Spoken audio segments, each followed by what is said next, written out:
La Contrahistoria. Un programa presentado y dirigido por Fernando Díaz Villanueva.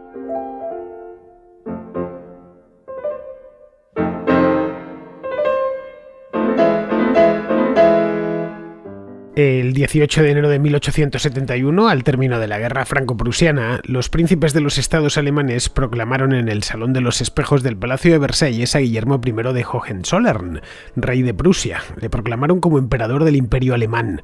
Lo denominaron Segundo Imperio porque, al menos desde el punto de vista simbólico, tomaba el relevo del Sacro Imperio Romano-Germánico, que había sido disuelto por el emperador Francisco II durante las guerras napoleónicas, tras una azarosa existencia de más de 1000 años. Pero el nuevo imperio construido sobre las espaldas de Prusia no tenía nada que ver con el anterior. La Alemania de finales del siglo XIX era muy diferente a la de la Edad Media o a la de los siglos XV y XVI. Durante siglos, los pequeños principados, la denominada Kleinstaaterei, habían dominado el corazón del continente.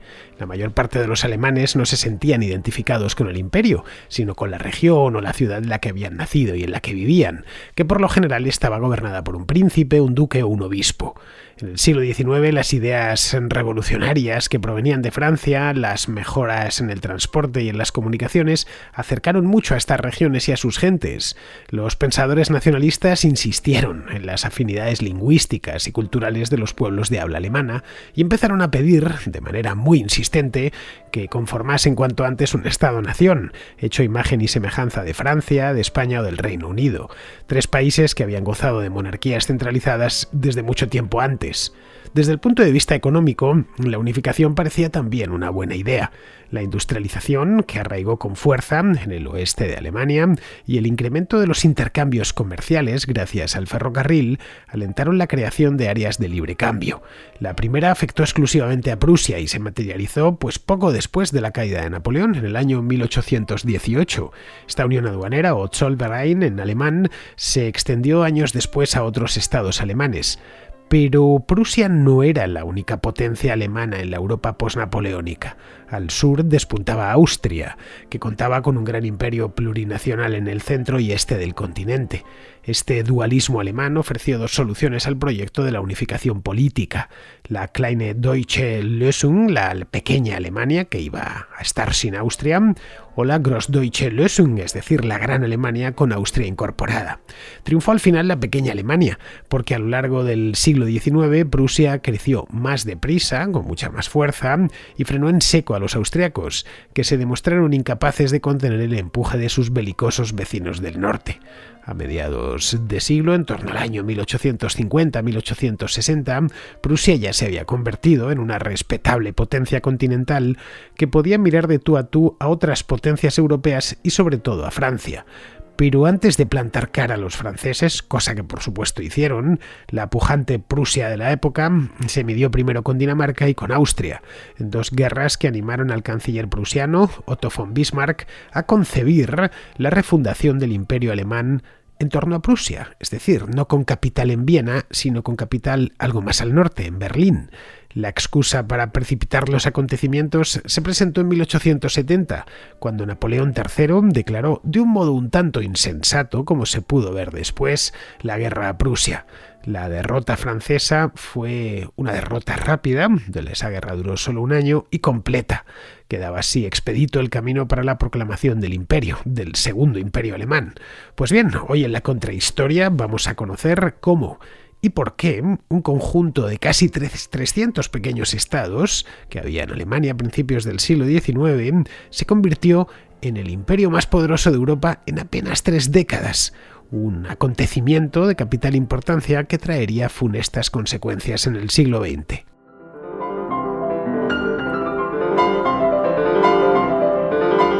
Antes de las guerras napoleónicas, la Europa de habla alemana contaba con cerca de 300 unidades políticas, la mayoría de las cuales formaban parte del Sacro Imperio Romano-Germánico, que existió hasta principios del siglo XIX, hasta 1806 exactamente, o pertenecían también, era posible, fuera del del Sacro Imperio Romano-Germánico, a los dominios de los Habsburgo, que eran muy amplios, especialmente en el este de Europa. Estas unidades políticas variaban mucho en tamaño. Las había de todo tipo, desde ciudades imperiales importantísimas hasta pequeños principados que apenas eran una ciudad enana y sus alrededores, vamos, de apenas unas decenas de kilómetros cuadrados, hasta territorios grandes y bien definidos que tenían su propio rey, como los reinos de Baviera o el reino de Prusia. Su tipo de gobierno también era muy distinto, no tenían nada que ver unos con otros. Había por un lado ciudades imperiales libres, algunas grandes y poderosas, como el caso de Augsburgo, y otras insignificantes, como la pequeña Rottweil en la Jura de Suabia, que visitamos pues hace nada, hace 3 meses, en agosto, cuando estuve por allí, y os lo pude mostrar en mi canal de YouTube. Eso por un lado estaban las ciudades que tenían mucha importancia, habían tenido mucha importancia en el Sacro Imperio.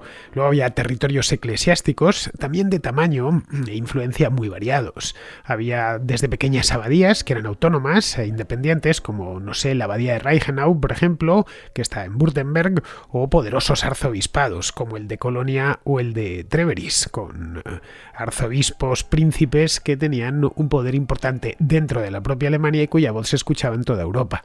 Luego había principados minúsculos, realmente pequeños, que eran como el Ducado de Baden, el Gran Ducado de Baden, por ejemplo, los principados de Lippe y del Palatinado, que no eran una cosa diminuta que fuese un pueblo y los alrededores, sino que tenían algo más de territorio, pero no el suficiente como para que el principado en cuestión o el ducado en cuestión se conociese más allá de sus fronteras.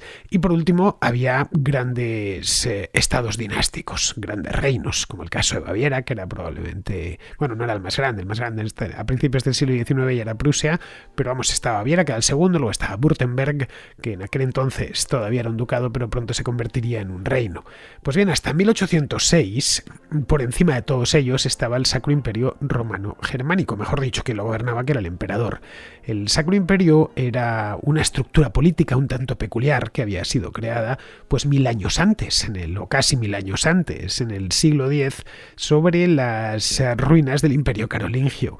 En el año 962 fue coronado Otón I el Grande, que fue el primero de los emperadores, que hasta ese momento había sido rey de la Francia oriental, pero no Francia entendida como la entendemos ahora mismo, sino como los restos del reino de los francos y por lo tanto Francia. La Francia oriental era uno de los reinos, el más oriental de todos, obviamente, en los que se partió el Imperio Carolingio, el de Carlomagno, tras el Tratado de Verdún.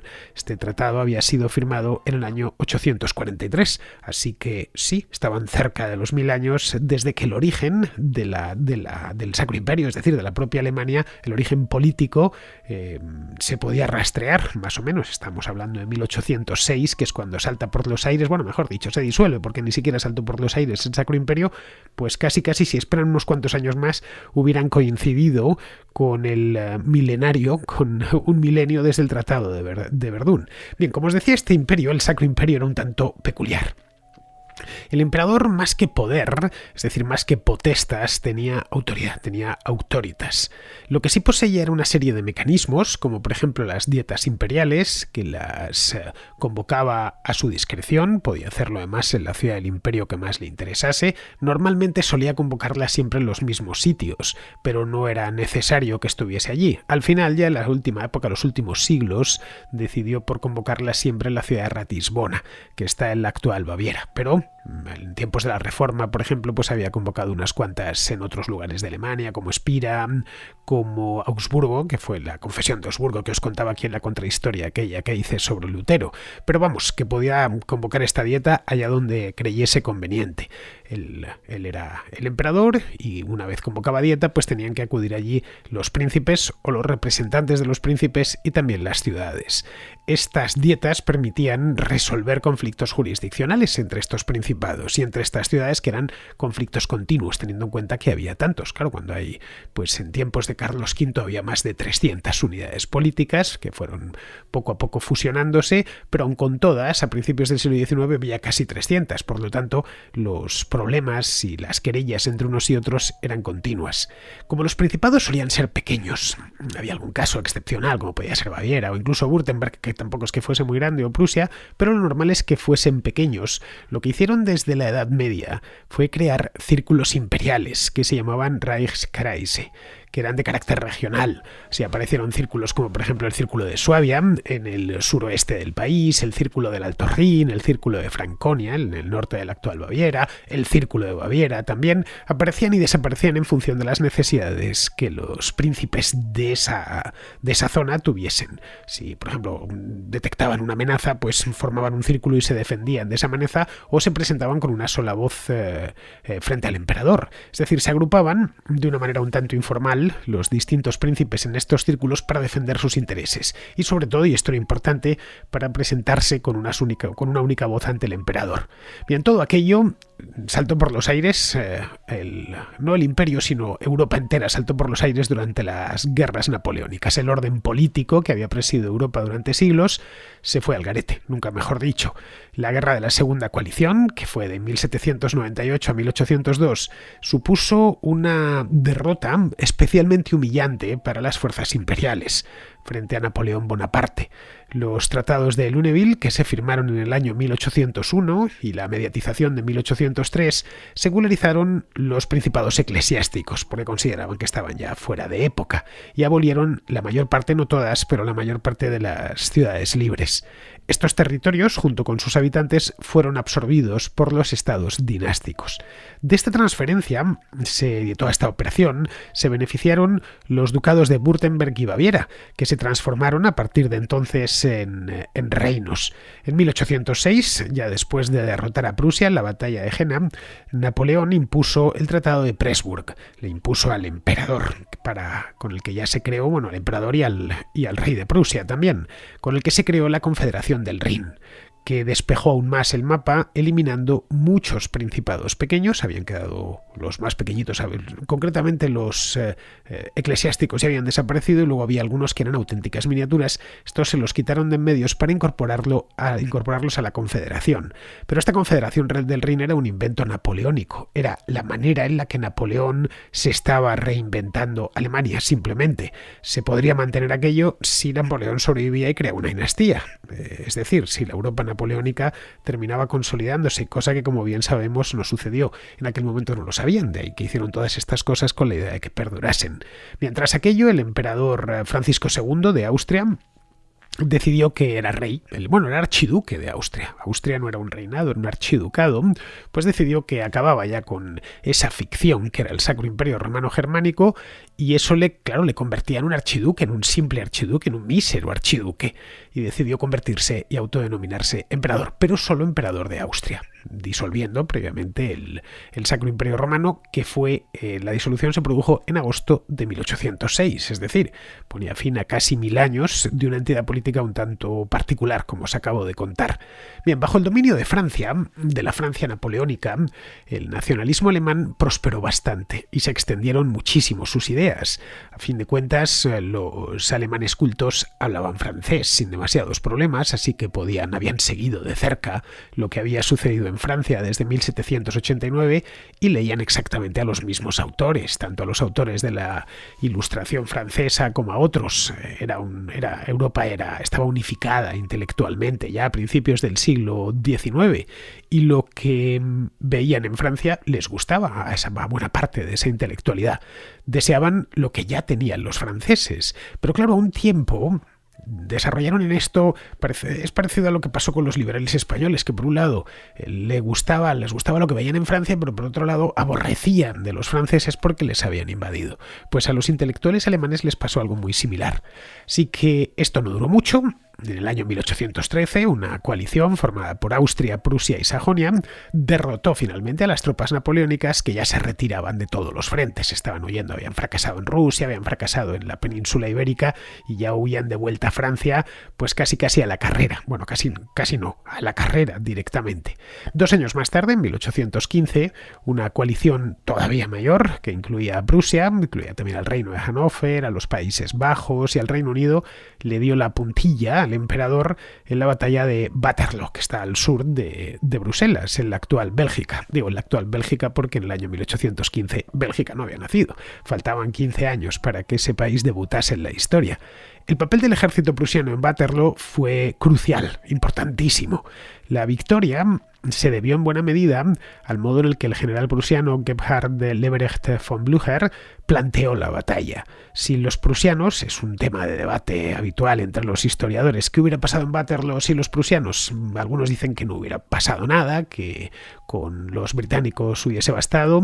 Yo personalmente lo dudo. Los prusianos pusieron mucha pólvora y muchos hombres en aquella batalla y además Leberecht von Blücher era un buen general. Bien, esto generó muchísimo orgullo dentro de Alemania, que entre los alemanes de la época, que veían que por fin un estado genuinamente alemán, es decir, Prusia, le plantaba cara a una potencia occidental como era Francia y la derrotaba en el campo de batalla.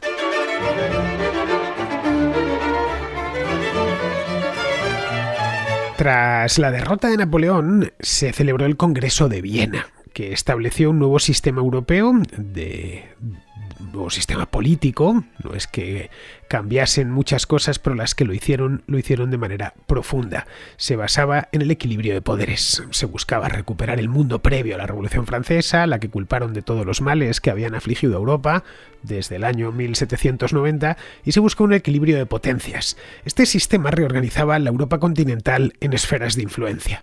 Esferas de influencia tuteladas por el emperador de Rusia, que se encargaría del este, el de Austria, que se encargaría del centro de Europa y de parte del este, concretamente los Balcanes, incluyendo en esta área de influencia a Prusia.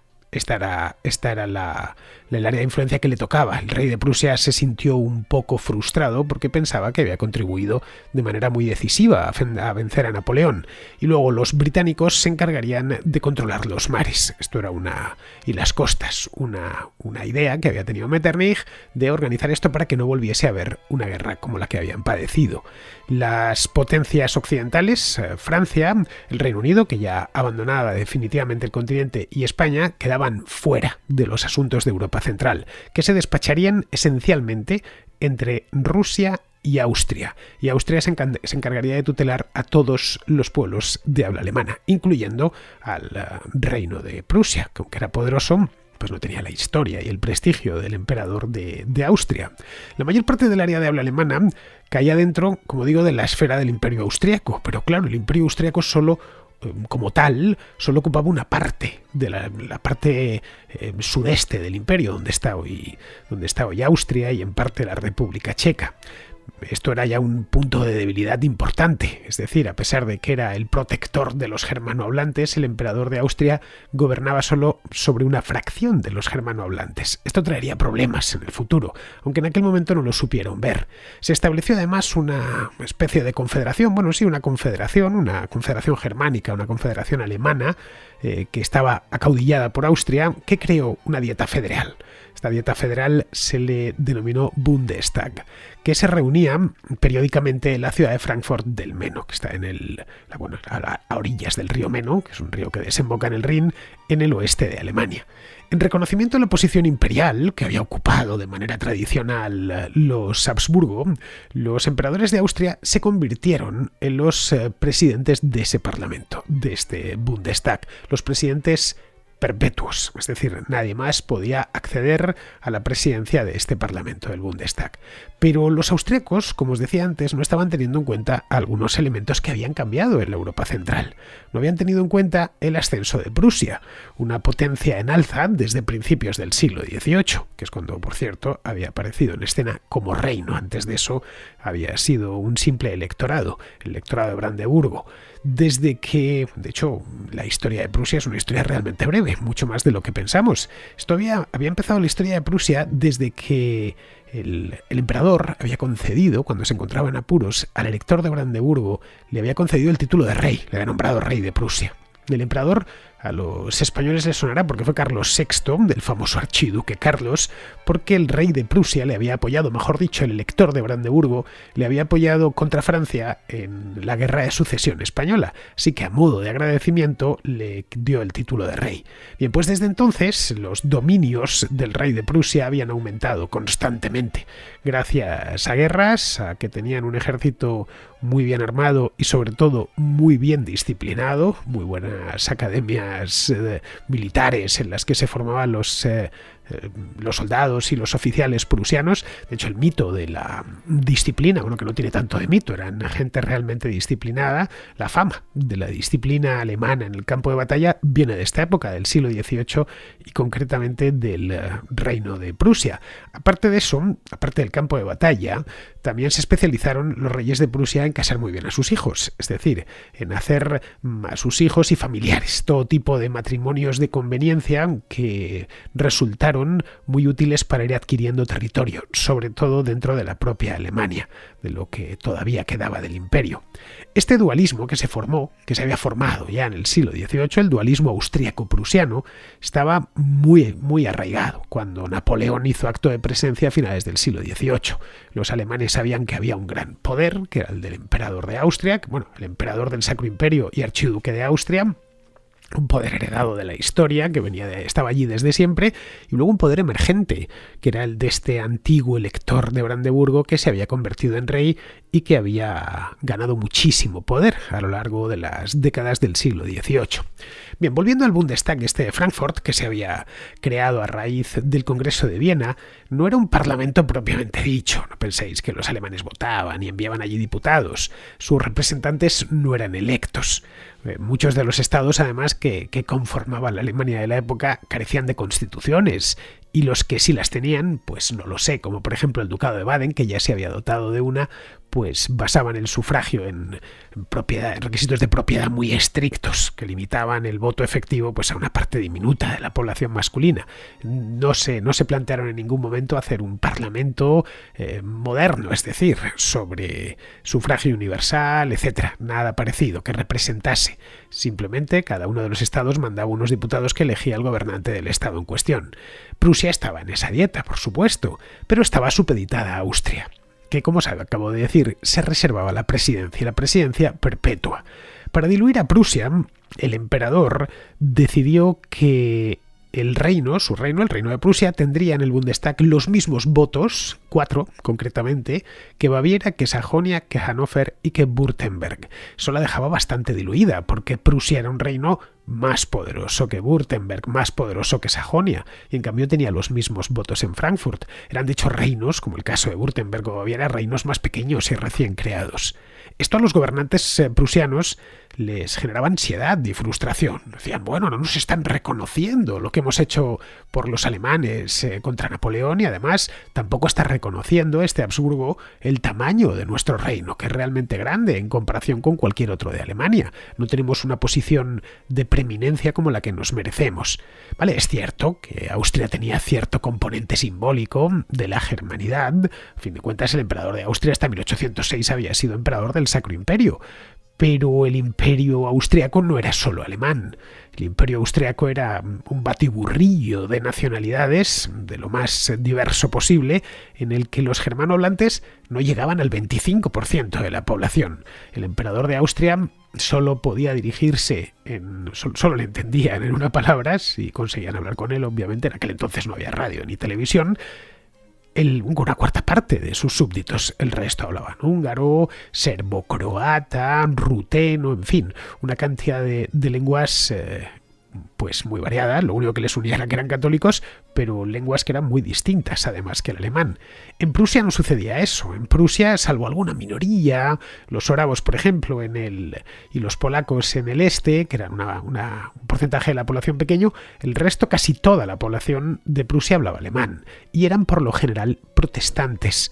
Algo que en aquel entonces, por lo menos los prusianos, tenían como más alemán que el catolicismo austriaco, una religión genuinamente nacida en Alemania, porque había sido un alemán, Martín Lutero, el que la había empezado en el siglo XVI. Es decir, que Prusia contaba a su favor con el nacionalismo alemán, en una palabra, que había surgido, como os decía antes, en las guerras napoleónicas.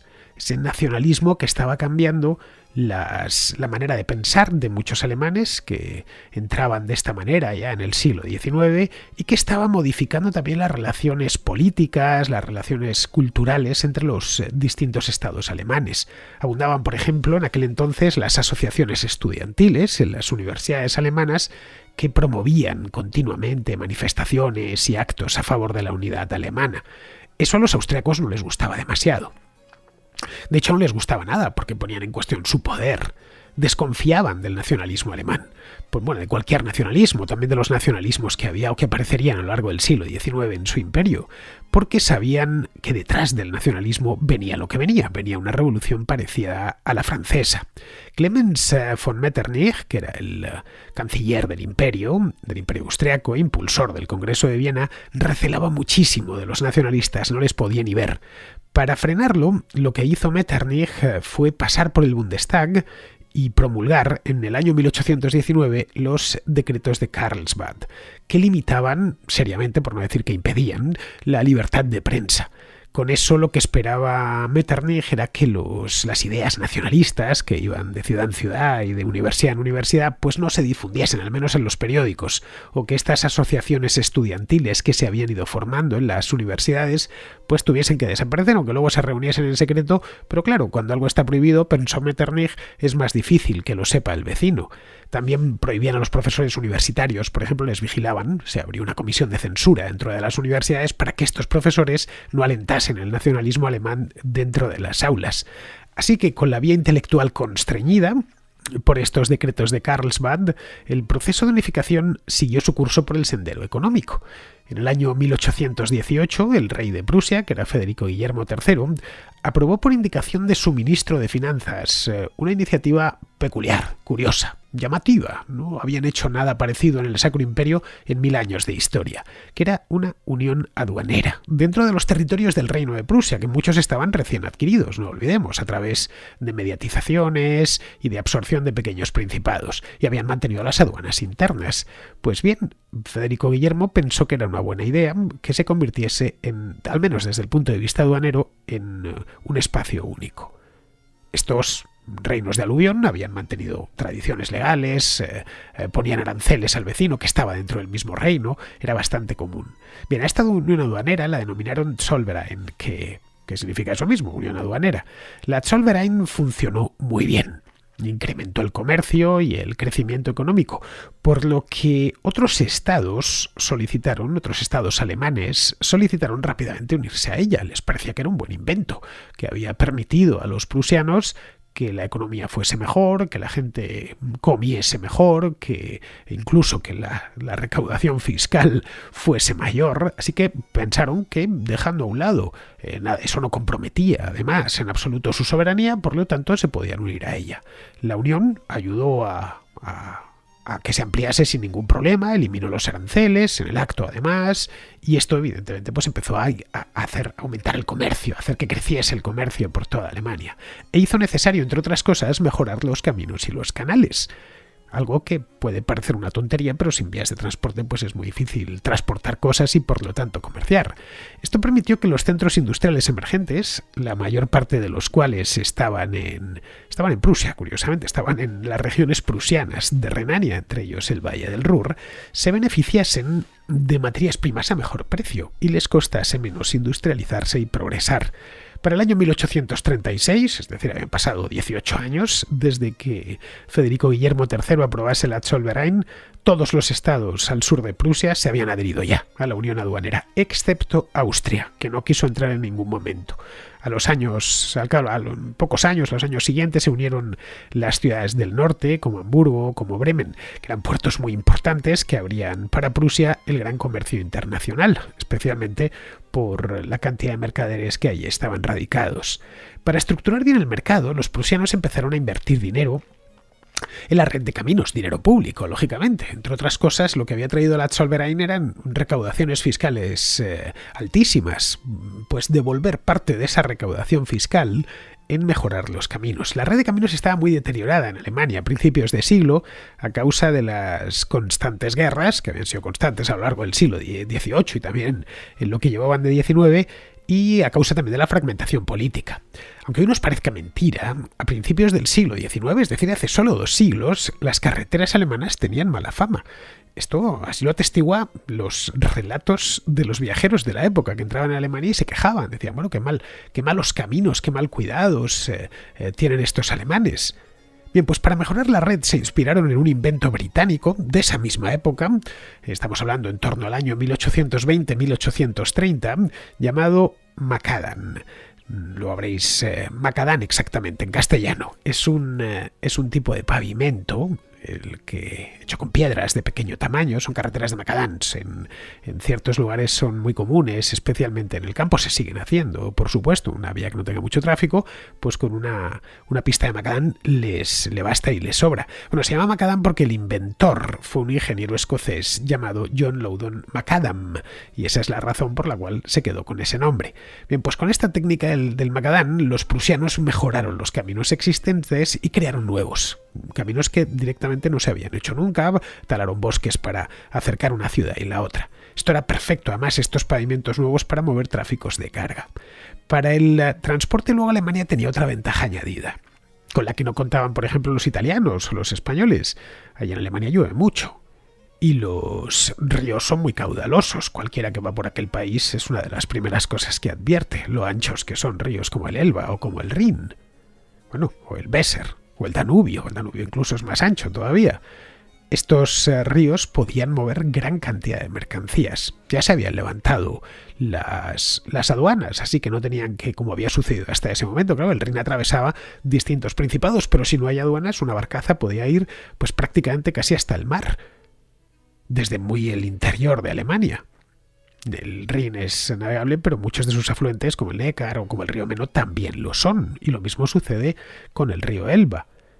Y mover mercancías en barcazas fluviales se hace a un coste muy bajo. Se hace actualmente y se hacía, por supuesto, en el siglo XIX. Luego, además, había agua de sobra para cavar canales en un país esencialmente llano. Es decir, podían comunicar los distintos ríos con canales. Esto mismo es lo que se había estado haciendo en Inglaterra. Cuando a partir de la década de 1820 llegaron a Alemania los primeros barcos de vapor, los ríos y canales alemanes se llenaron de embarcaciones a vapor, remontando la corriente a placer, es decir, hacían que el comercio todavía fuese mucho más rápido y más seguro.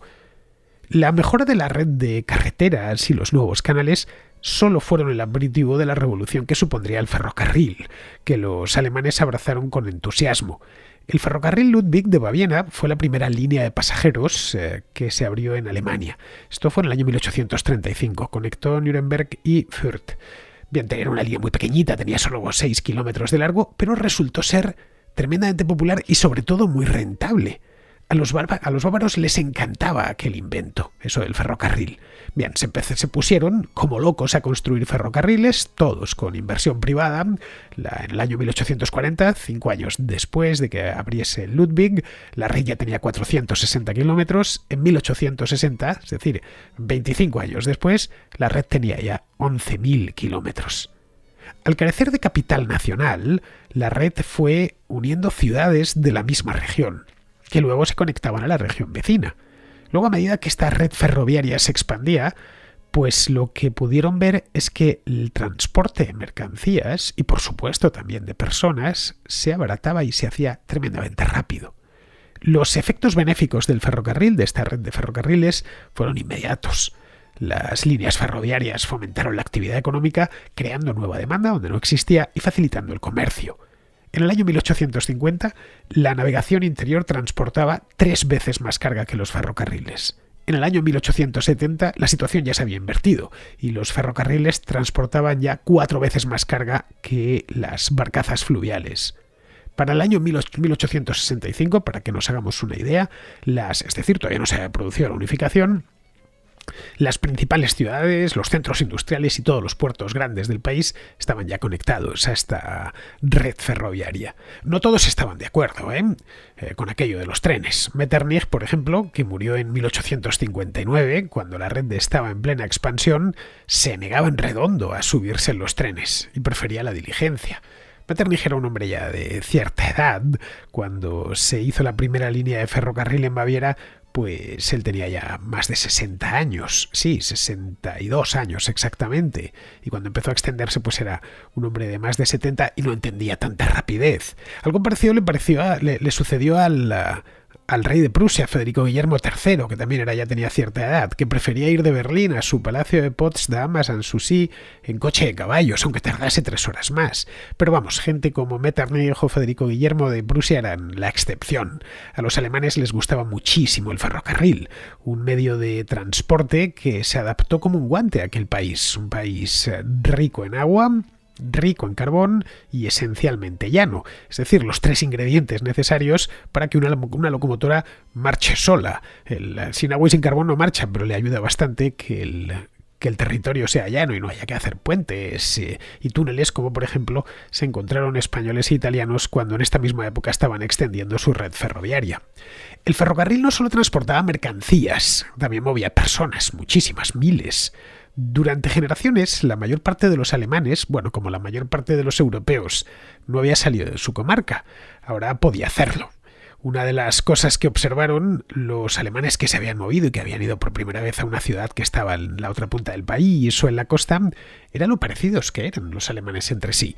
Es decir, ya existía cierta estandarización del idioma desde el siglo XVIII, pero los alemanes de a pie hablaban, a fin de cuentas, sus dialectos locales, que diferían en mayor o en menor medida. Había una gran diferencia, por ejemplo, entre el bajo alemán, que se hablaba en el norte del país, y el alto alemán, que se hablaba en el sur. Bien, es en este momento cuando se empieza a normalizar el idioma alemán, y se dictan las primeras normas de pronunciación. La normalización llevaría décadas, no fue ni mucho menos una cosa rápida, hasta que ya en pleno Segundo Imperio, de hecho a principios del siglo XX, creo que en 1905 1906, es cuando se crearon por primera vez unas reglas ortográficas únicas en Alemania. Unas reglas ortográficas que, por cierto, alteraron o rehicieron hace unos pocos años. Los alemanes de mediados del siglo XIX veían que disfrutaban ya de una unidad de mercado y de una unidad lingüística. Eran obviedades. La unión aduanera funcionaba muy bien, se había establecido la red de ferrocarriles, los caminos estaban todos nuevos y relucientes, los ríos cargados de barcos. Tan solo faltaba la unidad política, que debido a los decretos de Karlsbad no se podía pedir públicamente, ni en la universidad, ni en un periódico. Y además no solo en Austria, en toda la Confederación Alemana, porque esto lo había pasado por este Bundestag de Frankfurt. Lo que no podía prohibir el emperador, obviamente, y el Parlamento, eran las canciones populares con contenido patriótico. Así es como surgieron canciones como Das Lied der Deutschen, que es la canción de los alemanes, cuya primera frase se hizo muy famosa años más tarde. La canción de los alemanes empezaba diciendo Deutschland, Deutschland über alles, que significa Alemania, Alemania por encima de todo. Así empezaba el himno alemán hasta que después de la Segunda Guerra Mundial lo quitaron. Es decir, eso ya en Alemania, si dices Deutschland, Deutschland über alles, te van a mirar un poco raro. En esta misma época es cuando se crea la canción Die Wacht am Rhein, la Guardia del Rin, que también los nazis, por cierto, la empleaban mucho, o Das Rheinlied, de la canción del Rin. A diferencia de Gran Bretaña, de España o de Italia, Alemania tenía unos límites geográficos un tanto difusos, de hecho los sigue teniendo. Porque las comunidades de habla alemana, hoy ya por lo menos sabemos que hay alemanes en Alemania y que una vez uno cruza el río Oder ya solo hay polacos, pero en aquel entonces no era así. Pero aun con todas, al estar en mitad de la llanura europea, uno no tiene muy claro, especialmente si viene de una península muy bien delimitada, como la ibérica, o como la itálica, o como las islas británicas, bueno, aquí donde empieza y donde termina el país. Bien, esto es común con polacos, con prácticamente todos los países del este de Europa. En este caso, además, había límites humanos muy difusos. Las comunidades de habla alemana estaban muy dispersas por el continente, especialmente en el este. Había alemanes en todas partes. Había alemanes desde Rusia, pero lo más profundo de Rusia, hasta Francia, y desde Dinamarca hasta Italia. Quizá por eso insistían tanto en accidentes geográficos estas canciones, como el Rin o como los Alpes, para al menos delimitar territorialmente a la nación alemana. Bien, en ese ambiente patriótico que se había ido creando desde las guerras napoleónicas, es cuando terminó por sublimar el sentimiento político. Ese ambiente patriótico que en origen era puramente económico, cultural, también musical, como vemos con las canciones o las mismas óperas de Wagner, que son de esta época, de la segunda mitad del siglo XIX. Esto terminó por sublimar en un movimiento político, no podía ser de otra manera. Sublimó en las revoluciones de 1848 y 1849, que pedían, aparte de reformas políticas en los estados alemanes, consideraban que Alemania se había quedado atrasada con respecto a otras partes de Europa, que los franceses o los españoles tenían ya sus constituciones y sus parlamentos funcionando, y en cambio había muchos estados en Alemania que permanecían ajenos por completo al cambio político que se había producido en Europa. Así que lo que pedían era eso, pero no solo eso. pedían también, y esto era el punto principal, las reclamaciones, la unificación del país bajo un único gobierno, porque pensaban que esas reformas solo se podrían hacer con un único gobierno, que si tenían que pelearse con 50 lo tendrían más difícil. Los revolucionarios presionaron a los gobiernos estatales, especialmente a los de Renania, para que se crease un parlamento que redactase una constitución para una Alemania ya unificada, bajo el liderazgo del rey de Prusia. Se parecía ser el camino más lógico, ya que Prusia era el más grande y el más poderoso de los estados alemanes.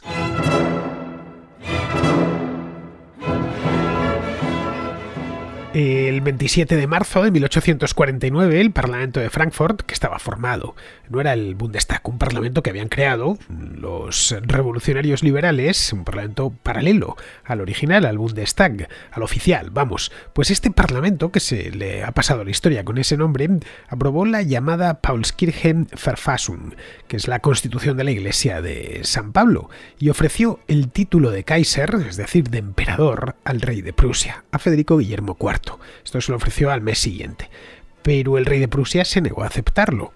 Dijo que no podía, bajo ningún concepto, aceptar una corona sin el consentimiento de todos los estados de la Confederación, y ese parlamento representaba a quien representaba, pero no desde luego a los príncipes, y tampoco quería aceptarlo sin el visto bueno explícito de otras potencias europeas. Temía evidentemente verse en problemas con Austria y con Rusia, y que eso les obligase a intervenir militarmente. Luego tampoco, aunque esto no lo dijo de una manera clara, tampoco le gustaba la idea de aceptar la corona de un parlamento informal, conformado por revolucionarios, una corona a la que se denominó de arcilla, es decir, lo mismo que la habían hecho rápidamente la podían deshacer. Si no tenían un rey y la constitución clara, pues los revolucionarios se veían con un problema. Así que ahí hubo un momento en la Revolución de 1848 en la que estuvo a punto de conformarse el primer imperio alemán, pero no fue porque venía de abajo, porque le ofreció este parlamento la corona al rey de Prusia y el rey de Prusia no lo aceptó. Así que sin rey y sin constitución, pues no podía aplicarse la revolución y ya podía darse por finiquitada. Vamos, que el proyecto de unificación hecho desde abajo había fracasado. Tendría por lo tanto que hacerse desde arriba, que era exactamente lo que pretendían los prusianos. Tras la disolución del Parlamento de Frankfurt, porque este parlamento informal no podía durar mucho, Federico Guillermo IV, bajo la influencia del general Joseph Maria von Radowitz, apoyó otra unión, la Unión de Erfurt, que era una federación de estados alemanes, pero excluyendo a Austria. Así, si le volvían a ofrecer la corona, pues ya podía aceptarla sin ningún problema, porque ya no estaba Austria de por medio. Pero en este caso, los austriacos vieron que la cosa peligraba. Esto hizo sonar todas las alarmas en Viena. El emperador se opuso a la Unión de Erfurt de manera taxativa y llamó a capítulo al rey de Prusia, para recordarle que eso no podía hacerlo simplemente, que lo que había era lo que había, la Confederación Alemana, formada después del Congreso de Viena, y no iba a haber más. Francisco José I, que era el emperador de Austria, muy jovencito, no el que llegó al siglo XX, este hombre vivió muchos años, buscó el apoyo del zar de Rusia, que era Nicolás I en aquel entonces, y obligó en 1850 a los prusianos a acudir a Olmütz, una pequeña ciudad en Bohemia, en lo que es hoy la República Checa, para que se olvidasen del tema, que se olvidasen de lo de Erfurt y volviesen a la Confederación Germánica. Federico Guillermo de Prusia agachó la cabeza y aceptó. Lo hizo por temor, seguramente, a que Rusia y Austria invadiesen Prusia. Mira, aquello ha pasado a la historia como la humillación de Olmütz. La cuestión, de cualquier modo, ya estaba clarísima para muchos. O Austria o Prusia. No había mucho más. Austria no iría más lejos porque sus intereses en el este se lo impedían. Era un imperio plurinacional y no albergaba intención alguna de crear un Estado-nación alemán, más allá de lo que ya había, que era esta confederación, pero aquello no se le podía denominar Estado-nación, ni muchísimo menos. Le convenía, de hecho, al emperador de Austria que Alemania estuviese fragmentada en muchos estados, para controlarla mejor. A partir de ahí, los nacionalistas alemanes apostaron decididamente ya por la solución prusiana, a la que denominaron Kleindeutsche Lösung, es decir, solución de la pequeña Alemania, la Alemania sin Austria. Pero la unificación desde Prusia creaba un problema, porque acababa con el sistema de esferas de influencia que os he hablado antes, creado en 1815 en el Congreso de Viena. Los arquitectos de este congreso, que fueron básicamente tres: Metternich por el lado austriaco, Kastelriach por el lado británico y Nesselrode por el lado ruso, habían concebido una Europa equilibrada en cuatro grandes potencias, que os decía antes: el Reino Unido, Francia, Rusia y Austria, y cada una de ellas con su esfera de influencia. En principio a Francia la dejaron fuera, pero vieron que después de las guerras napoleónicas se restauró la dinastía borbónica, que no duró mucho, pero bueno, que Francia tenía que jugar algún tipo de papel en aquello.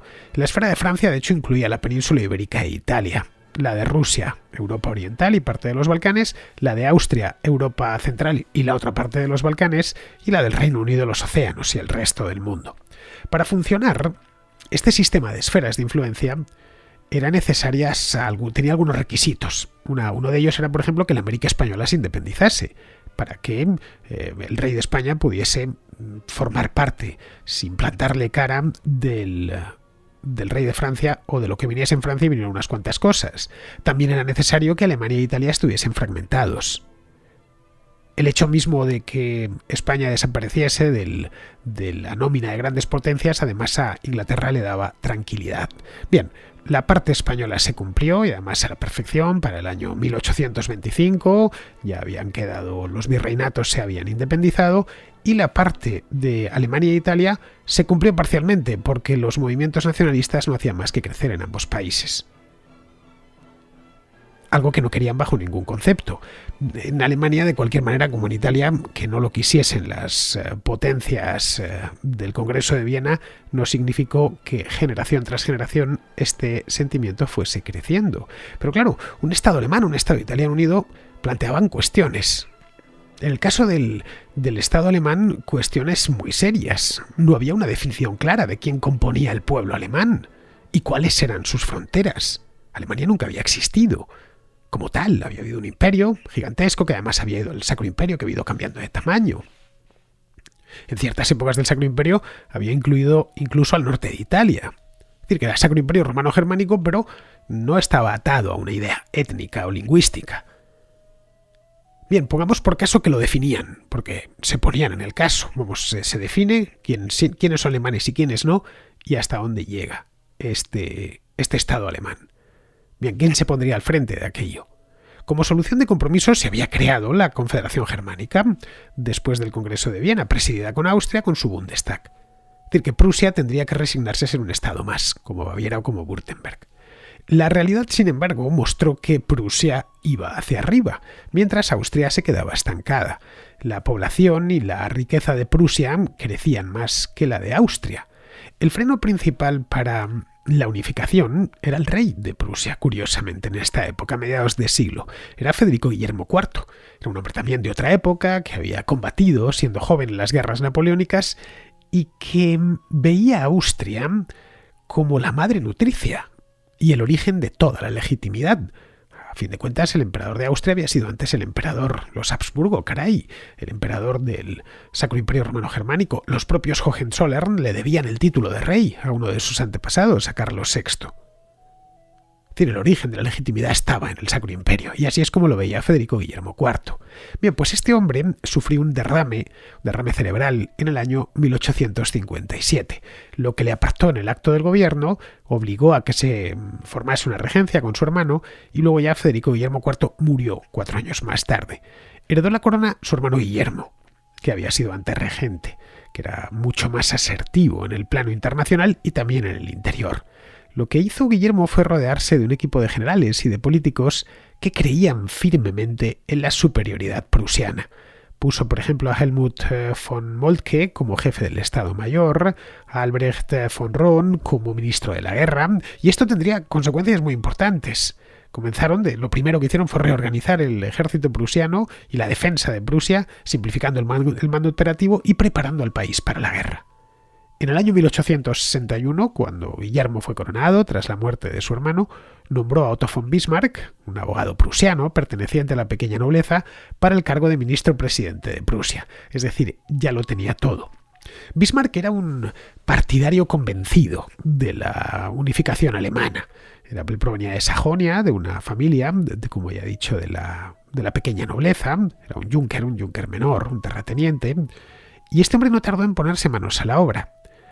Le escogieron como primer ministro en 1861 y poco después, en 1862, dio un discurso en el Landtag de Prusia titulado Sangre y Hierro, o lo han titulado los historiadores como Sangre y Hierro. Lo han titulado porque decía textualmente: las grandes cuestiones de nuestro tiempo no las resolverán con discursos parlamentarios. Ese fue el gran error de 1848 y 1849, sino con hierro y sangre. En 1862, cuando Bismarck pronunció este discurso, la idea de un Estado-nación alemán, basado en el espíritu pacífico y liberal del pangermanismo, había cambiado ya ese carácter por completo, para adaptarse a la Realpolitik de Bismarck. Bismarck vinculó el Estado, un futuro Estado unificado, a una dinastía concreta, a la dinastía de los Hohenzollern. Pero claro, no podía llevarlo a la práctica por las buenas. Necesitaba un enemigo externo contra el que guerrear, y que esa guerra sirviese de catalizador para poner fin a la Confederación Germánica, y luego proclamar un imperio alemán regido por los Hohenzollern sobre sus cenizas.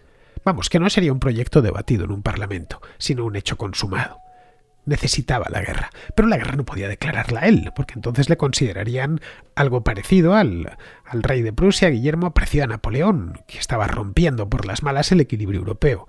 Tenía que esperar a que se la declarasen a él. O si la declaraba era ya porque no le quedaba más remedio, porque la agresión había sido previa. Bien, a partir de aquí, 3 episodios encadenados, todos en la década de 1860, terminaron precipitando la unificación de Alemania tal y como la deseaba Bismarck. Primero, la muerte sin herederos varones de Federico VII de Dinamarca, que condujo a la Segunda Guerra de Schleswig, la Guerra de los Ducados, en 1864. En segundo lugar, la unificación de Italia proporcionó a Prusia un aliado contra Austria en la Guerra Austro-Prusiana de 1866. Y por último, el destronamiento de Isabel II en España obligó a buscar al gobierno provisional español un nuevo monarca. Se consideró escoger a un príncipe alemán de la familia de Guillermo I, un tipo llamado Leopoldo de Hohenzollern-Sigmaringen. Francia lo consideró algo simplemente inaceptable, porque eso entraba en su esfera de influencia, que era España, así que declaró la guerra a Prusia en 1870 pensando que la ganaría sin problemas. Bien, vamos a entrar un poco más en detalle en estos 3 conflictos. La primera de las guerras fue menor, tuvo lugar en Dinamarca y fue una cuestión, en principio, que no presentaba muchos problemas. De haber sucedido esto quizá 10 o 15 o 20 años más tarde, quizá no hubiera casi seguro que no hubiera desencadenado una guerra, hubieran buscado un compromiso. Bien, el 15 de noviembre de 1863, Cristian IX se convirtió en rey de Dinamarca, y como era rey de Dinamarca pasaba a ser automáticamente duque de Schleswig, de Holstein y de Lauenburg, que el rey danés mantenía desde hacía mucho tiempo como un dominio, como 3 dominios personales suyos, estos 3 ducados, no unidos formalmente a Dinamarca. Bien, en principio no había problema, igual que su antecesor, Federico VII, había sido rey de Dinamarca y duque de estos 3 ducados, pues Cristian IX pasaba a serlo también.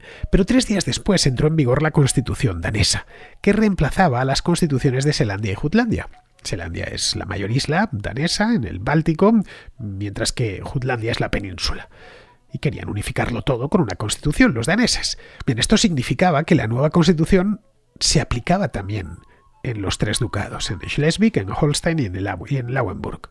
La Confederación Alemana vio este acto como una violación de un acuerdo al que habían llegado previamente, años antes, en Londres, en el Protocolo de Londres de 1852, que insistía, remarcaba bien el estatus independiente de estos 3 ducados. Eran un dominio personal del rey de Dinamarca, pero no estaban formalmente en Dinamarca. La Confederación Alemana, a partir de ahí, ya podía utilizar a los alemanes que residían ahí, que era la mayoría, como algo así como grito de guerra. Es decir, van a meter en un país extranjero a comunidades enteras de alemanes. Eran casi todos ganaderos y agricultores. No pensemos que tampoco en Schleswig, en Holstein y en Lauenburg había grandes ciudades, no las había y sigue sin haberlas. Bien, Guillermo I de Prusia y Francisco José de Austria agitaron los brazos y se presentaron como defensores de los alemanes de Dinamarca, y después de una intensa campaña de prensa, en febrero de 1864, invadieron Dinamarca, con un ejército que, claro, los daneses no podían hacer nada frente a él, un ejército algo así como de 70.000 hombres armados a la última. Los daneses, eso sí, intentaron defender el país, pero vamos, resultó inútil. No eran rival para las fuerzas combinadas de Prusia y Austria. La victoria alemana fue absoluta. Cristian IX se vio obligado a firmar una paz muy humillante en Viena en 1864, en virtud de la cual cedía a un condominio austroprusiano los 3 ducados, el de Schleswig, el de Holstein y el de Lauenburg. La guerra de los ducados trajo otra guerra, esta vez entre los aliados que habían combatido juntos. A pesar de que públicamente el rey de Prusia y el emperador se presentaban unidos, el emperador de Austria, lo cierto es que rivalizaban por liderar la Confederación Alemana. Ambos decían además hablar en nombre de todos los alemanes y de todos los estados alemanes. En abril de 1866, el embajador prusiano en Florencia firmó un acuerdo secreto con el gobierno italiano, en el que ambos se aliaban contra Austria. Al día siguiente, el delegado de Prusia en el Bundestag, del Bundestag de Frankfurt, presentó un plan que pedía una constitución nacional, con una dieta nacional elegida directamente y por sufragio universal. Los liberales alemanes no se lo terminaban de creer. Eran testigos de la relación dificilísima que tenía Bismarck con el Landtag prusiano. Pero bueno, aquello puso en marcha un debate sobre la Constitución Nacional y al poco de empezar, cuando estaban empezando a debatir en Frankfurt, llegaron noticias de movimientos de tropas italianas en el Tirol. El gobierno austriaco, para defender el Tirol, que era de su propiedad, ordenó una movilización parcial en las regiones del sur. En Prusia, Guillermo I ordenó a von Moltke que movilizase también a sus tropas y las dispusiese para un combate inminente. En la dieta, es decir, en el Bundestag, el grupo de estados de tamaño medio, lo que se conocía como los Mittelstaaten, que eran Baviera, Württemberg y los grandes ducados de Baden y Hesse, trataron de templar el ambiente, pidiendo que la Confederación no se metiese en eso, que era un asunto de los austriacos en su frontera meridional y que puestos a apoyar a alguien, pues habría que apoyar a los austriacos frente a los italianos, que a fin de cuentas, pues no eran alemanes. Ahí Bismarck entendió que el único apoyo que iba a encontrar era el de los pequeños estados al norte de Prusia, los ducados de Mecklemburgo-Schwerin y el de Mecklemburgo-Strelitz, que es más pequeño todavía, era más pequeño. El resto no se querían enfrentar con el emperador de Austria, a quien le suponían poderoso y a quien tenían por alguien especialmente legítimo, porque era el emperador de Austria. En todos los estados alemanes, los ayuntamientos y las cámaras de comercio se oponían a una guerra entre Prusia y Austria. Creían que cualquier conflicto de este tipo solo serviría a los intereses de los grandes estados dinásticos y no de las ciudades. Sus propios intereses, que entendían como intereses burgueses, parecían irrelevantes frente a esto. La opinión pública también se opuso a una guerra entre hermanos alemanes. Los católicos de Renania y de Baviera desconfiaban además de los prusianos, que hacían gala de su protestantismo, con el que identificaban a toda la nación alemana. Pero los príncipes de los Mittelstaaten tampoco querían enfrentarse a Rusia abiertamente. Bismarck aprovechó la confusión para desatar las hostilidades y atacar a Austria desde el norte, cumpliendo así el acuerdo de Florencia.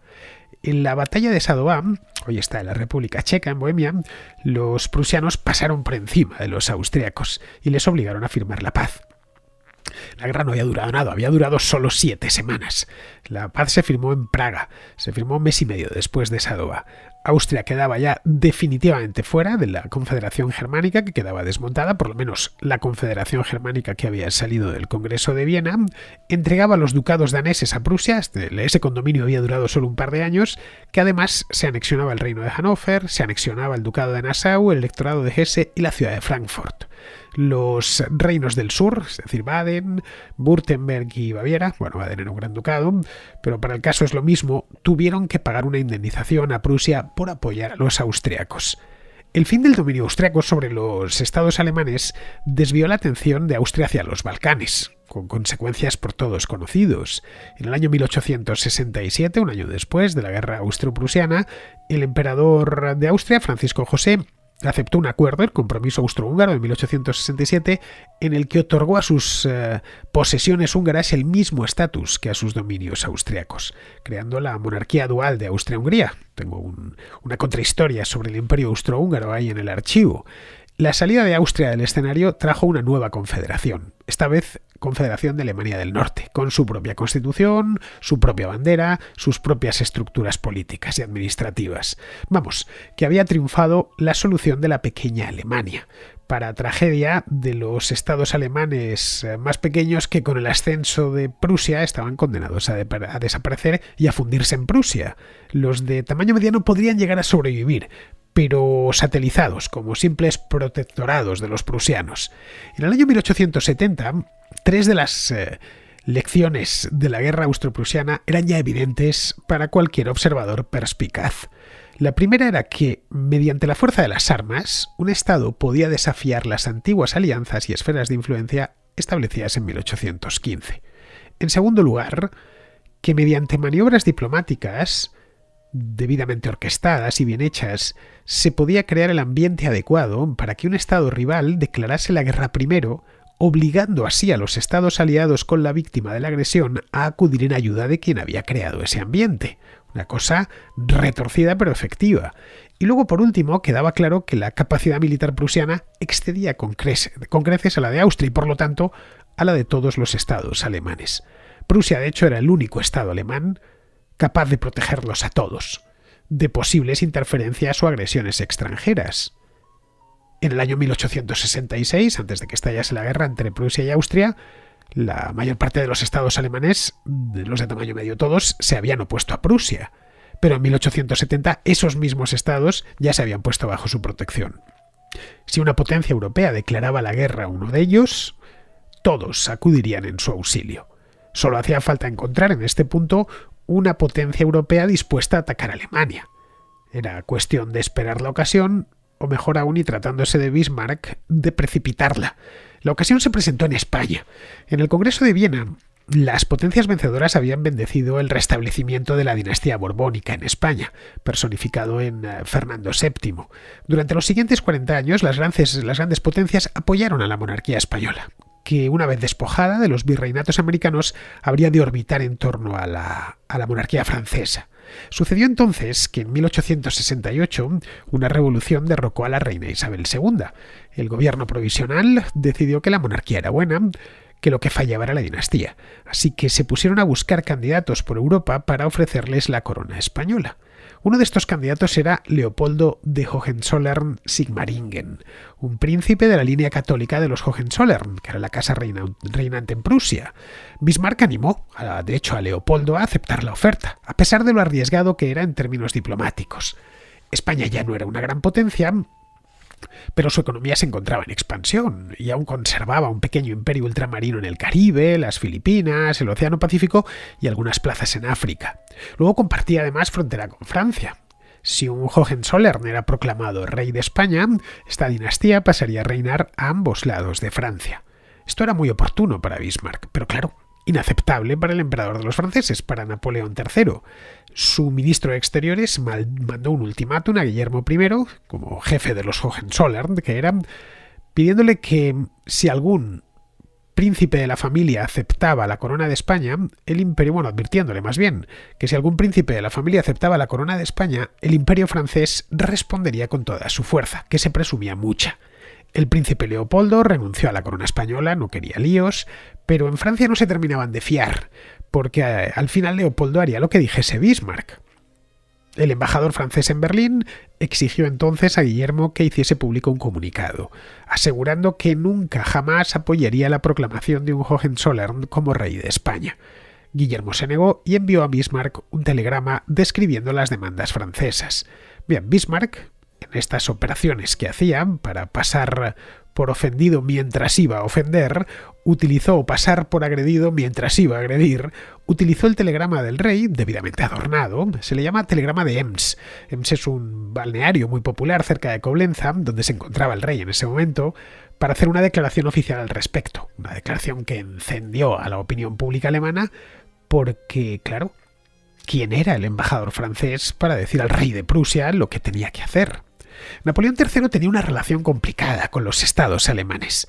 A los del oeste trataba de clientelizarlos, manteniendo siempre una buena relación con Austria.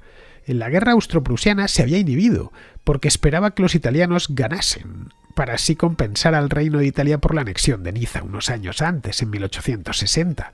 Luego animó a Austria y a los estados del sur de Alemania a que se vengasen de Prusia. Vamos, que le interesaba una Alemania dividida y enfrentada que mantuviese a los prusianos ocupados en afirmar su autoridad. Pues bien, a Napoleón III, como el primero, lo que pasa es que este fue más rápido. Le salió el plan mal mucho más rápido, al nieto que al abuelo. En lugar de una guerra de venganza contra Prusia, que le apoyasen varios aliados alemanes, Francia se embarcó en una guerra contra todos los estados alemanes sin ningún aliado de su lado, porque tanto Italia como España, que estaba España metida en plena regencia y buscando un rey, miraron hacia otro lado. La guerra franco-prusiana dio comienzo el 18 de julio de 1870. La declaró Napoleón III pensando que la ganaría, por supuesto, y que el factor sorpresa le ayudaría a movilizarse antes y dar un escarmiento a los prusianos. Quien se movilizó antes fueron los prusianos, que en buena medida ya estaban movilizados. De hecho, la velocidad de movilización prusiana asombró a los franceses, y sobre todo su capacidad de concentrar tropas en puntos concretos. Eso les sobrepasó por completo. Utilizando su red ferroviaria, que era ya muy extensa en 1870, las tropas prusianas fueron enviadas al oeste con gran rapidez, mientras que las tropas francesas tuvieron que marchar a pie de distancias considerables para llegar a las zonas de combate, porque la red ferroviaria en Francia había priorizado París, descuidando las áreas fronterizas y las ciudades fronterizas. En varias batallas, como Spijeren, Bort, Mars-la-Tour o Gravelotte, los prusianos derrotaron a los ejércitos franceses y avanzaron hacia la ciudad de Metz, que estaba en Francia, en Lorena, con la intención, clara y manifiesta, de llegar hasta París. En el camino, y contra pronóstico, capturaron a Napoleón III y ya de paso hicieron prisionero a todo un ejército francés en la batalla de Sedan, que fue el 1 de septiembre de 1870. Vamos, que esa guerra, que había empezado el 18 de julio, se había resuelto en menos de mes y medio. La captura del emperador, que era una humillación absoluta, y la pérdida del propio ejército, que lo mandaron preso los alemanes a un campamento improvisado en el Sarre. Los franceses lo llamaron Campo Miseria, lo bautizaron así. Bueno, esto subió al gobierno francés en la confusión. Los que se oponían a Napoleón III derrocaron a su gobierno y proclamaron la Tercera República. En los días posteriores a Sedan, los enviados prusianos se reunieron con los franceses y exigieron una gran indemnización en efectivo y la cesión de Alsacia y Lorena. Los franceses rechazaron de plano los términos del acuerdo. Cualquier armisticio debía respetar la integridad territorial de Francia. Pagarían las reparaciones por declarar la guerra, pero no cederían ni un palmo de tierra. El ejército prusiano se vio obligado entonces a continuar hacia París y la mantuvo bajo asedio. Vamos, que la fruta estaba ya madura para ser recogida. Con la ciudad sitiada por los alemanes, todo lo que podían hacer era ocupar los alrededores, y en los alrededores está Versalles. Ocuparon el Palacio de Versalles. El rey Guillermo de Prusia, en un acto propagandístico magnífico, se desplazó hasta allí, hasta Francia, hasta el propio Versalles, y en el Salón de los Espejos del Palacio, los príncipes alemanes y los altos mandos militares proclamaron a Guillermo emperador de Alemania. Así que poco después, incapaces de resistir más, las autoridades republicanas se rindieron. En mayo se firmó en Frankfurt el Tratado de Paz, por el cual Francia entregaba al nuevo imperio alemán la región de Alsacia y parte de la de Lorena, la parte la que se hablaba alemán, o el alemán era mayoritario. Esto en sí era un golpe para Francia muy importante. No olvidemos que poco antes les habían dicho que estaban dispuestos a lo que fuese, pero menos a dar un solo palmo de tierra a los alemanes. Esta vez tuvieron que darles un montón de palmos de tierra y además pagar una indemnización muy elevada. Bueno, esto es curioso porque Bismarck se empeñó en que la indemnización fuese el equivalente exacto de la indemnización que Napoleón Bonaparte había impuesto a Prusia en 1807, pero claro, actualizado con la población de 1871 y con una adenda en la paz, en el Tratado de Paz. El ejército alemán se quedaría en Francia hasta que se liquidase por completo la indemnización. La victoria en la guerra franco-prusiana había puesto punto y final al problema de la unificación alemana con sangre y hierro, tal y como había anunciado Bismarck 9 años antes. El rey de Prusia se había convertido en emperador de un Estado-nación federal, ya que se respetaba la existencia de los principados. El nuevo imperio alemán estaba formado por 26 unidades políticas, 25 estados constituyentes y un territorio imperial. El territorio imperial, el Reichsland, era Alsacia-Lorena. Había un total de 4 reinos, que eran Prusia, Baviera, Sajonia y Württemberg, 6 grandes ducados, Baden, Hesse, Mecklemburgo-Schwerin y Mecklemburgo-Strelitz, Oldenburgo y Sajonia-Weimar, 5 ducados, Anhalt, Brunswick, Sajonia-Altenburgo, Sajonia-Coburgo y Sajonia-Meiningen, 7 pequeños principados y 3 ciudades libres, Hamburgo, Bremen y Lueca. La Constitución de la Confederación Germánica del Norte de 1866 se convirtió, con algunos ajustes, en la Constitución de 1871 del Imperio Alemán. Con esta Constitución, la Nueva Alemania adquirió algunos rasgos democráticos, levemente democráticos. La Dieta Imperial, el Reichstag, que a diferencia del Parlamento de Prusia se abrió respecto al menos al sufragio, otorgó a los ciudadanos representación completa, es decir, podían elegir y ser elegidos todos. Había sufragio universal para varones mayores de 25 años. Pero todo lo que saliese de esta dieta imperial, de este Reichstag, requería la aprobación del Bundesrat, el Consejo Federal, que estaba conformado por diputados de los estados y en el que Prusia tenía mucha influencia. Prusia designaba 17 de los 58 delegados, pero bastaban 14 votos para vetar cualquier ley, así que los representantes prusianos podían vetarlo todo. El poder ejecutivo recaía sobre el rey de Prusia, convertido ya en Kaiser, que era quien nombraba al canciller federal. El canciller era responsable únicamente ante el emperador, no ante el parlamento. Oficialmente, el canciller era un gabinete de un solo hombre y era responsable de la conducción de todos los asuntos públicos. Tenía unos secretarios de Estado, pero oficialmente no eran ministros y podían cambiarse a placer. Eran simples altos cargos que el canciller quitaba y ponía a su antojo, y sin necesidad alguna de informar del asunto. Con la excepción de 2 periodos muy breves, uno entre 1872 y 1873 y luego otro ya en la década de los 90, de 2 años, entre 1892 y 1894, el canciller imperial compaginó el cargo con el de primer ministro de Prusia. El Reichstag podía aprobar leyes, que luego por supuesto tenía que ratificar el Bundesrat, pero carecía de iniciativa legislativa. Eso correspondía exclusivamente al canciller. En el Reichstag, en definitiva, se debatía lo que quería el canciller. Los estados mantenían algunas competencias locales, algunos incluso el ejército, pero nada sobre los grandes asuntos de relevancia nacional, como los aranceles comerciales, la educación o la política exterior. El ejército no estaba del todo unificado, pero actuaba como uno solo. Los ejércitos menores terminaron funcionando como unidades regionales dentro del ejército imperial. El imperio, en definitiva, era la culminación de los anhelos de los nacionalistas alemanes durante medio siglo.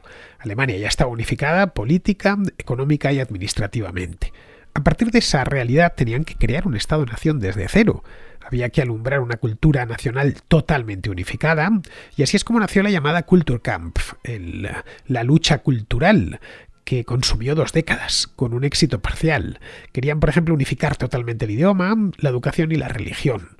Al tiempo, querían, y lo hicieron además, asimilar y germanizar cuanto antes a las minorías polacas en el este, los daneses en el norte y la minoría francesa en Alsacia y Lorena. Se decretó la escolarización obligatoria y se crearon planes de estudio estandarizados para que en esas escuelas se promoviese la idea de un pasado glorioso alemán, un pasado glorioso compartido, que había desembocado en la unificación. En cuanto a la religión, se trató de elevar el luteranismo a religión oficial del nuevo imperio. Bismarck pensaba que los católicos no serían del todo leales al nuevo Estado porque se debían más al Papa que al Kaiser. Intentó limitar todo lo que pudo la influencia de la Iglesia Católica y sobre todo de su brazo político, el Partido Católico del Centro. Este partido apoyaba la unificación alemana, pero no la unificación religiosa, y estaba muy bien arraigado en Baviera, en Baden o en Renania, que eran regiones especialmente ricas y fronterizas con Austria y con Francia. Bien, en esto de la religión no hubo éxito porque los católicos no se dejaron. Promulgaron, eso sí, algunas leyes para que el gobierno nombrase y pagase a los obispos y a los sacerdotes católicos, pero claro, eso era inaceptable para los católicos. Esto provocó de cualquier modo el cierre de algunos seminarios y de que se escaseasen sacerdotes durante una época.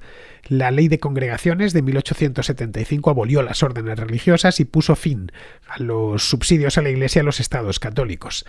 Al final, y como veía mucha resistencia, Bismarck lo tuvo que dejar por imposible, asumiendo que la frontera religiosa de Westfalia, que tenía ya unos cuantos siglos, seguía atravesando el país, y que eso ya no tenía remedio. No podía Alemania meterse en otra guerra de los 30 años a finales del siglo XIX. Otro elemento delicado fueron los judíos. Desde 1780, gracias al emperador José II del Sacro Imperio, Los judíos en los antiguos territorios de los Habsburgo disfrutaban de privilegios económicos y legales que los judíos en otros territorios de habla alemana no tenían. Los judíos austríacos podían poseer tierras, no tenían que vivir en un barrio judío, los llamaban Judengasse, que Judengasse significa en alemán literalmente callejón de los judíos.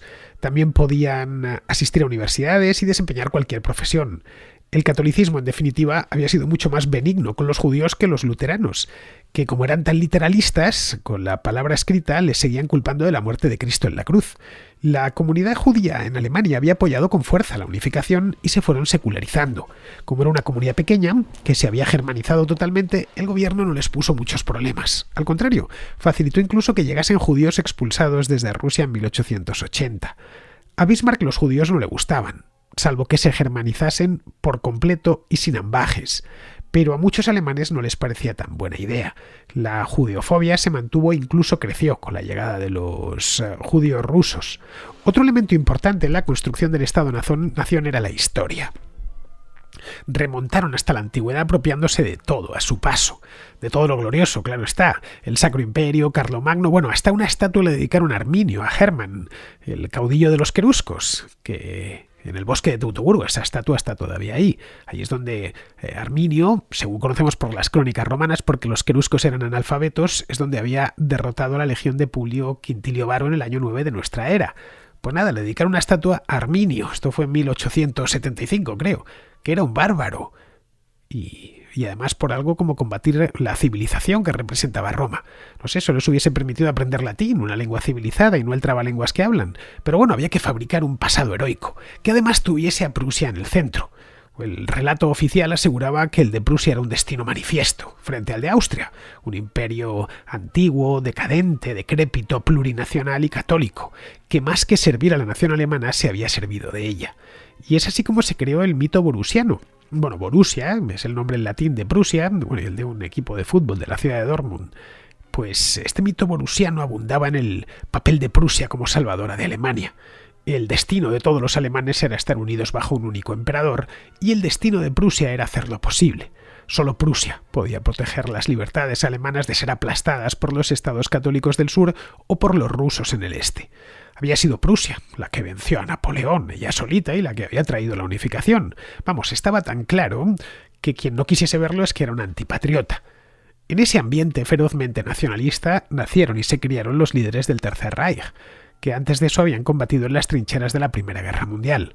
Una guerra querida por el Imperio Alemán para convertirse no ya en el amo de Europa, sino en el amo del mundo. Pocos procesos políticos han tenido consecuencias tan funestas como la unificación alemana de 1871.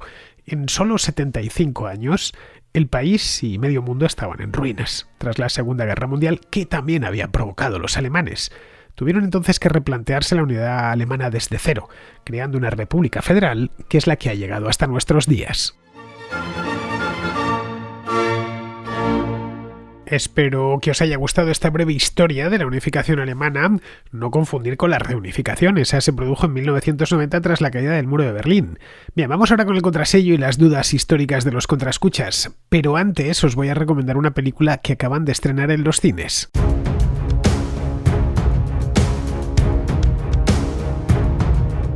El último duelo, la que quizás sea la mejor película de Ridley Scott, ya está en los cines. Es una película ambientada en la Francia del siglo XIV durante la Guerra de los 100 años y cuenta una historia de venganza basada en hechos reales. Dos caballeros, amigos de toda la vida, Jacques Legris, interpretado por Adam Driver, y Jean de Carouge, interpretado por Matt Damon, acaban convirtiéndose en rivales. No os voy a dar ningún anticipo del guión, porque lo que quiero es que vayáis a verla. Solo os digo que el reparto es espectacular. Aparte de Adam Driver y Matt Damon, Ben Affleck interpreta al conde Pierre d'Alençon, y Jodie Comer, que viene de ganar un Emmy y un BAFTA a la mejor actriz por la serie Killing Eve, se mete en la piel de Marguerite de Carouge. El guión lo han escrito a limón Ben Affleck y Matt Damon, junto a Nicole Olofsner, que ganó un Oscar al mejor guión hace 2 años por Can You Forgive Me. La crítica la está poniendo por las nubes. Habla de la mejor película de Ridley Scott desde Gladiator. Con esto creo que lo digo todo. Bueno, todo no. Falta que vayas tú a verla y saques tus propias conclusiones. Recuerda, El último duelo, ya en cines.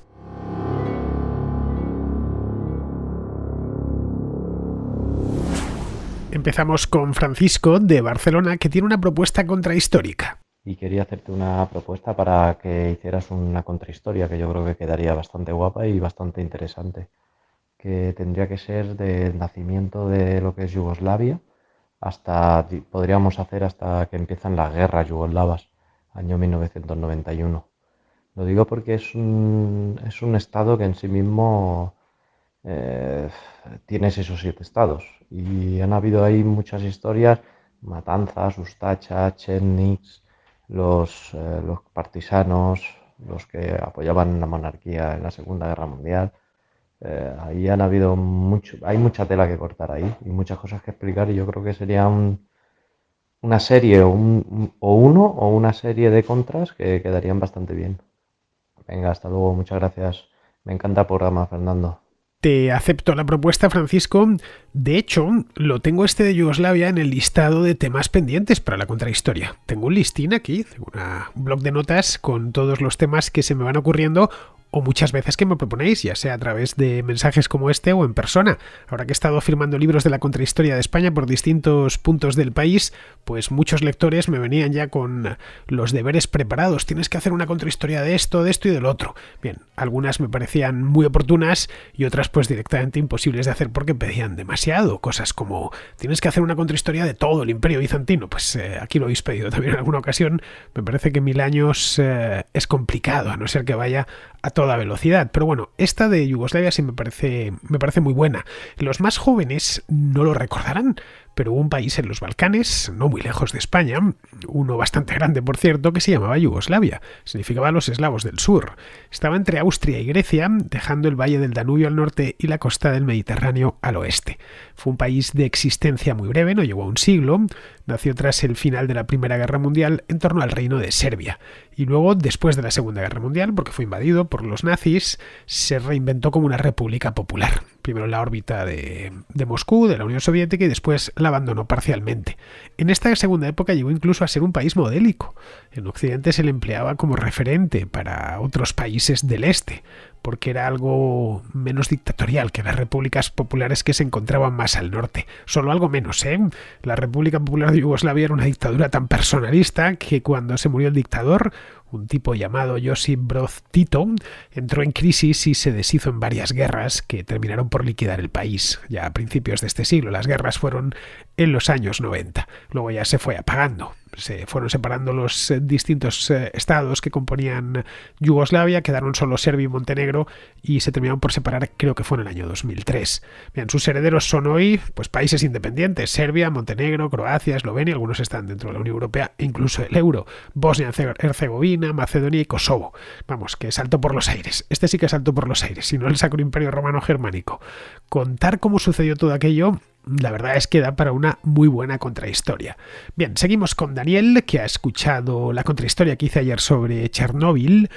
Bueno, que hice ayer no, que hice en su momento sobre Chernóbil, pero la escuchó ayer, según nos cuenta, y que tiene una duda sobre las 2 bombas atómicas que tiraron sobre Japón. Hola Fernando, yo a los contraescuchas. Acabo de escuchar una de tus contrahistorias, El largo camino hacia Chernóbil. La verdad que me ha gustado mucho. Lo he visto, bueno, lo he escuchado, perdón, tras haber visto la serie. Y la verdad es que me gusta el recorrido que has hecho sobre la historia de la energía atómica y demás. A raíz de esto me surge una duda en el que habla en la parte de las 2 bombas que se lanzaron sobre Japón. Y no sé si algún contraescucha, bueno, esto no sé si iría mejor para la contrarréplica o la contrahistoria, si algún contraescucha que sepa más sobre el tema, si me puede contestar la siguiente pregunta. Sobre Japón se lanzaron 2 tipos de bombas. Una que era de disparo, una bomba que era de disparo de uranio, que lo que era que disparaba un proyectil de uranio contra un objetivo de uranio también, y creaba la masa crítica y se creaba la reacción en cadena. Por eso se ve de que esta bomba, lo que era Little Boy, se ve más alargada. Y después se detonó otra, 10 después, que era Fatman, que es una bomba que era de implosión de plutonio. A mí me surge la duda por qué se le ocurre a Estados Unidos de detonar la primera, que ellos esta no la habían probado, porque el, el experimento Trinity se hizo también, era un artefacto de implosión, es decir, usaron un arma que no habían probado. Con esto también Japón también había pedido a Alemania que le enviaran óxido de uranio y demás, porque ellos también estaban probando con... también estaban ellos queriendo avanzar en este campo, pero se creía más que los querían para utilizar como bombas sucias o así. Entonces, no sé, lanzar... intentar de utilizar un arma que no está probada y que encima le pongas a tu enemigo sobre la mesa algunos bastantes kilos de uranio, que era lo que ellos estaban esperando sobre el submarino este que esperaban que viniera de Alemania, que era el U-235, pues no sé, me parece un poco curioso. No sé si algún contraescucha puede responderme esta duda y demás.